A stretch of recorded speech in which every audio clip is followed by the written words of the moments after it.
Une délégation de la Banque africaine de développement s'est rendue à Yamoussoukro, capitale politique de Côte d'Ivoire, afin d'évaluer l'état d'avancée du projet de pôle agro-industriel dans la région du Bélier. À ses côtés, le ministre d'État Kobena Kwasi Adjoumani, ministre de l'Agriculture et du Développement rural. La mission était conduite par le directeur général adjoint pour l'Afrique de l'Ouest de la BAD, qui a félicité l'État de Côte d'Ivoire pour les avancées des travaux. Charles Kouakou et Pierre Tebeu. Cette visite a débuté par le Centre de transformation d'énergie afin de voir comment renforcer l'électricité dans les zones du projet.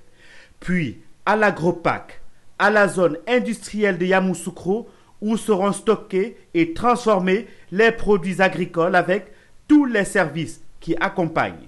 Vous êtes venu sur ce site dénommé Agroparc.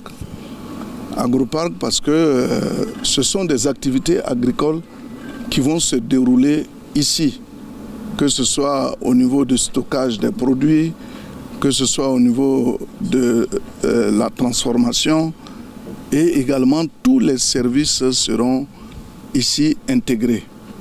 Vous voyez la grande salle derrière qui va regrouper l'ensemble des services qui vont travailler, et c'est une sorte de guichet unique pour favoriser, pour rendre viables les différents services et éviter qu'on ne perde assez de temps. Joseph Martial Ribeiro, directeur adjoint pour l'Afrique de l'Ouest de la BAD, a félicité la Côte d'Ivoire pour l'avancement des travaux.